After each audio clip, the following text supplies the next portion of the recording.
ದಿನಗಳಿಂದ ಬಿಬಿಎಂಪಿ ಅಧಿಕಾರಿಗಳು ಫೀಲ್ಡ್ಗೆ ಇಳಿದಿದ್ದಾರೆ. ಆದ್ರೆ ಅಕ್ರಮ ಒತ್ತುವರಿ ತೆರವುಗೊಳಿಸ್ತಾ ಇರುವಂತ ಅಧಿಕಾರಿಗಳು ದುಡ್ಡಿದ್ದವರಿಗೆ ಮಣೆ ಹಾಕ್ತಾ ಇದ್ದಾರೆ ಅನ್ನುವಂತ ಆರೋಪ ಕೇಳಿ ಬರ್ತಾ ಇದೆ. ಅದಕ್ಕೆ ಸಾಕ್ಷಿ ಅನ್ನುವಂತೆ ಬೆಂಗಳೂರಿನ ಬೊಮ್ಮನಹಳ್ಳಿ ವಲಯದ ಅರಕೆರೆ ನಿವಾಸಿ ಪ್ರದೀಪ್ ರಾವ್ ಅನ್ನೋರ ಮನೆಯನ್ನ ಅಧಿಕಾರಿಗಳು ನೆಲಸಮ ಮಾಡಿದ್ದಾರೆ. ಇದರಿಂದಾಗಿ ಪ್ರದೀಪ್ ರಾವ್ ವಾಸಕ್ಕೆ ಸೂರಿಲ್ಲದೆ ಹೆಂಡತಿ ಮಕ್ಕಳೊಂದಿಗೆ ಬೀದಿಗೆ ಬಿದ್ದಿದ್ದಾರೆ. ಹೃದಯ ಸಂಬಂಧಿ ಕಾಯಿಲೆಯಿಂದ ಬಳಲ್ತಾ ಇರುವಂತ ಪ್ರದೀಪ್ ರಾವ್ ನೆರವಿಗೆ ಸ್ಥಳೀಯ ಪಾಲಿಕೆ ಸದಸ್ಯೆ ಭಾಗ್ಯಲಕ್ಷ್ಮಿ ಬಂದಿದ್ದಾರೆ. ಸದ್ಯ ಅಲ್ಲೇ ಪಕ್ಕದಲ್ಲಿರುವಂತಹ ಪಿಜಿಯಲ್ಲಿ ಇರೋದಕ್ಕೆ ನೆರವನ್ನ ಕಲ್ಪಿಸಿದ್ದಾರೆ. ಆದ್ರೆ ಮನೆ ಸಾಮಗ್ರಿಗಳು ಇರೋದ್ರಿಂದ 2 ದಿನದಿಂದ ಬೀದಿಯಲ್ಲೇ ಬದುಕ್ತಾ ಇದೆ ಈ ಕುಟುಂಬ. ಎಲ್ಲ ಹೊಡೆದು ಬಿಸಾಕ್ಬಿಟ್ಟು ಇವಾಗ ಎಲ್ಲ ಹೊಟ್ಟೋಗಿದ್ದಾರೆ ಸರ್. ನಾವು ನೋಡಿ ಹಾರ್ಟ್ ಪೇಷಂಟು ಇಲ್ಲಿ ರೋಡಲ್ಲಿ ಬಂದು ಕೂತ್ಕೊಂಡು ಬಿಟ್ಟಿದ್ದೀವಿ. ಇವಾಗ ಇರೋಕ್ಕೆ ಮನೇನೂ ಇಲ್ಲ, ಎಂಥದ್ದು ಇಲ್ಲ. ಅದು ಯಾವ ಅರ್ಥದಲ್ಲಿ ಇದು ಮಾಡೋದು ಅಂತ ದೇವ್ರಿಗೆ ಗೊತ್ತು ಸರ್. ಸುಮ್ಮನೆ ಬಂದವರೆಲ್ಲ ಕೇಳ್ತಾರೆ ಇಲ್ಲಿ ರಾಜಕಾಲುವೆ ಅದು ಇದು ಅಂತ. ನಮಗೆ ತಿಳಿದಾಗೆ ಇಲ್ಲಿ ರಾಜಕಾಲುವೆನೂ ಇಲ್ಲ, ಎಂಥದ್ದು ಇಲ್ಲ. ಆದರೆ ಸರ್ವೆ ಮಾಡಿದಾಗೆಲ್ಲ ಆ ಕಡೆ ಈ ಕಡೆ ಮಾಡ್ತಾಯಿದ್ರು. ಈಗ ನೋಡಿದ್ರೆ ಸಡನ್ನಾಗಿ ಮೊನ್ನೆ ಮಾರ್ಕ್ ಮಾಡಿಬಿಟ್ಟು ನೆನ್ನೆ ಹೊಡೆದು ಬಿಸಾಕ್ಬಿಟ್ಟು ಹೊಟ್ಟೋದ್ರು. ಯಾರು ಎಸ್, ಈ ಬಗ್ಗೆ ಹೆಚ್ಚಿನ ಮಾಹಿತಿಯನ್ನ ಕಲೆ ಹಾಕೋಣ ನಮ್ಮ ಪ್ರತಿನಿಧಿ ಅಂಬರೀಶ್ ಅವರಿಂದ. ಅಂಬರೀಶ್, ಈಗ ಎಲ್ಲರೂ ಹೇಳ್ತಾ ಇರೋದು ಒಂದೇ ಒಂದು ಕಂಪ್ಲೇಂಟು. ಮುಂಚೆ ಸರ್ವೆ ಮಾಡಿದಾಗ, ಲೋಕಾಯುಕ್ತ ಸರ್ವೆ ಮಾಡಿದಾಗ ಎಲ್ಲ ಸರಿಯಾಗಿದೆ, ಇಲ್ಲಿ ರಾಜಕಾಲುವೆ ಬರೋದಿಲ್ಲ ಅಂತ ಹೇಳಿದ್ರು. ಬಿಬಿಎಂಪಿ ಪ್ಲಾನ್ ಪ್ರಕಾರ ಮನೆ ಕಟ್ಕೊಂಡಿದ್ವಿ. ಆದ್ರೆ ಈಗ ಏಕಾಏಕಿಯಾಗಿ ಬರೀ 10-15 ದಿನ ನೋಟಿಸ್ ಕೊಟ್ಟಿದ್ದಾರೆ. ಕೆಲವರಿಗೆ ಆ ನೋಟಿಸ್ ಕೂಡ ಸರಿಯಾಗಿ ಮಾಹಿತಿ ಕೂಡ ಸಿಕ್ಕಿಲ್ಲ. ಬೀದಿಗೆ ಬಿದ್ದಿದ್ದಾರೆ ಜನ. ಬಿಬಿಎಂಪಿ ಏನು ಯೋಚನೆ ಮಾಡುವಂತ ನಡೆ ಕಾಣಿಸ್ತಾ ಇಲ್ಲ ಅಂತ. ಓಕೆ, ಏನಂದ್ರೆ ಕಳೆದ 3 ದಿನಗಳಿಂದನೂ ಸಹ ಈ ಕಾರ್ಯಾಚರಣೆ ಮುಂದುವರಿಸಿದ್ದಾರೆ. ಏನಂತಂದ್ರೆ ಮೊದಲು ಏನು ಕಂದಾಯ ಅಧಿಕಾರಿಗಳು ಮತ್ತು ಸರ್ವೆ ಅಧಿಕಾರಿಗಳು ಒಂದು ರಾಜಕಾಲುವೆನ ಗುರುತು ಮಾಡ್ತಾರೆ.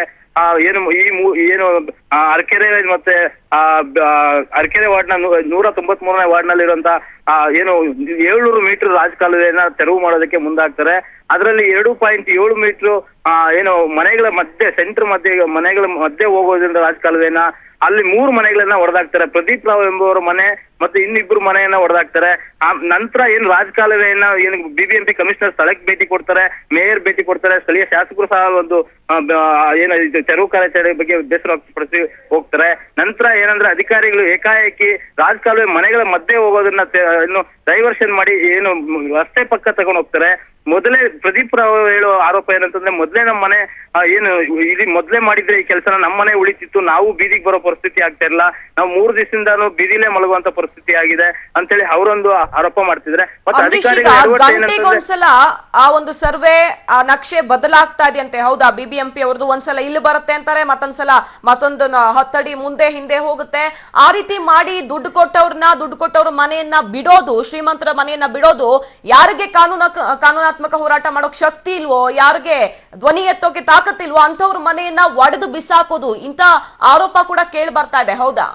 ಖಂಡಿತ ಸೌಖ್ಯ. ಏನಂತಂದ್ರೆ ಪ್ರಭಾವಿಗಳ ಮನೆಗಳನ್ನ ಉಳಿಸುವ ಸಲುವಾಗಿ ಬಡವರ ಮನೆಯನ್ನ ಹೊಡೆದಾಗ್ದಂಗೆ ಪ್ರಭಾವಿಗಳ ಮನೆಯನ್ನು ಹೊಡಿಬೇಕಾಗಿತ್ತು ಅನ್ನೋದು ಏನು ಪ್ರದೀಪ್ ರಾವ್ ಅವರ ಕುಟುಂಬದವರ ಆರೋಪ. ಮತ್ತೆ ನಾವು ಬಡವರಾಗಿರೋದ್ರೆ ನಾವು ಯಾರ ಬಳಿ ಹೋಗಿ ಕೇಳ್ಕೋಬಹುದು, ನಮ್ಮ ಅದನ್ನ ತೋಡ್ಕೋಬೇಕು. ನಮ್ಮ ಮನೆ ಇವತ್ತು ನಾವು ಪೂರ್ತಿ 2 ಮೀಟರ್ ಹೊಡಿಬೇಕಾಗಿದ್ದು ಇಡೀ ಮನೆ ಹೊಡೆದಾಕಿದ್ರು ನಾವ್ ಎಲ್ಲಿ ಮಲಗಕ್ಕಾಗ್ತದೆ ಅನ್ನೋದು ಆ ಪ್ರದೀಪ್ ರಾವ್ ಅವರ ಕುಟುಂಬದವರ ಒಂದು ಆಕ್ರೋಶ ಆಗಿದೆ. ಮತ್ತೆ ಏನು ಮುಂದೆ ಇರುವಂತ ಮನೆಗಳು 7 ಮನೆ ಬರ್ತಾ ಇದೆ ಸೌಖ್ಯ. ಆ 7 ಮನೆಯಲ್ಲೂ ಸಹ ಏನು ಸೆಂಟ್ರ್ ಮಧ್ಯೆ ದೊಡ್ಡ ಮನೆಗಳಲ್ಲಿ ಸೆಂಟ್ರಿಗೆ ರಾಜಕಾಲುವೆ ಹೋಗ್ತದೆ. ಹಾಗಾಗಿ ಏನು ಮನೆಗಳೆಲ್ಲ ಮನವರಿಕೆ ಮಾಡ್ಕೊಂಡಿದೀವಿ. ಅಧಿಕಾರಿಗಳು ಹೇಳುವಂತದ್ದು ಮನೆಯವರು ಅವ್ರ ಮಾನವೀಯತೆಯಿಂದ ನೋಡಿ ಆ ಮನೆ ಮುಂದೆಗಡೆ 2.5 ಮೀಟರ್ ನಾವು ತಗೋತಾ ಇದೀವಿ. ಹಾಗಾಗಿ ಮನೆ ಸೆಂಟ್ರಿಗೆ ರಾಜಕಾಲುವೆನ ಸೆಂಟ್ರಿಗೆ ಹೋಗೋದನ್ನ ಮುಂದೆಗಡೆ ತಗೊಂಡಿದೀವಿ ಅಂತೇಳಿ ಅಧಿಕಾರಿಗಳು ಒಂದು ಬೇಜವಾಬ್ದಾರಿ ಉತ್ತರ ಕೊಡ್ತಾರೆ.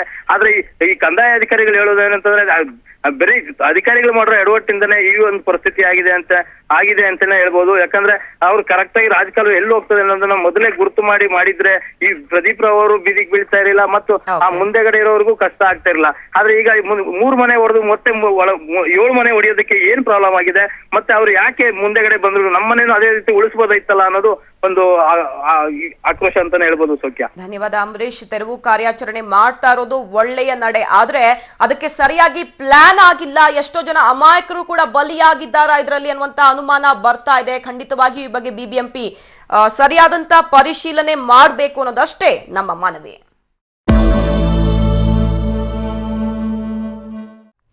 ಮಹದಾಯಿ ನದಿ ನೀರಿಗಾಗಿ ರೈತರ ಹೋರಾಟ ಇನ್ನು ಮುಂದೆ ಶಾಂತಿಯುತವಾಗಿರುತ್ತೆ. ಯಾಕಂದ್ರೆ ಮಹದಾಯಿ ಮಧ್ಯಂತರ ಆದೇಶವನ್ನ ಪ್ರಶ್ನಿಸಿ ಮತ್ತು ಅದಕ್ಕೆ ವಿರೋಧವನ್ನ ವ್ಯಕ್ತಪಡಿಸಿ ಬೀದಿಗಿಳಿದಿದ್ದ ರೈತರ ಮೇಲೆ ಪೊಲೀಸರು ನಡೆಸಿದ್ದ ದೌರ್ಜನ್ಯವನ್ನ ಖಂಡಿಸಿ ಈ ತೀರ್ಮಾನ ಕೈಗೊಳ್ಳಲಾಗಿದೆ. ದವಸ ಧಾನ್ಯಗಳನ್ನ ಶೇಖರಿಸಿಡುವಂತಹ ಹಗೆಯ ಮಣ್ಣು ಕುಸಿದು ಬಾಲಕಿ ಸಾವನ್ನಪ್ಪಿದ್ದಾಳೆ.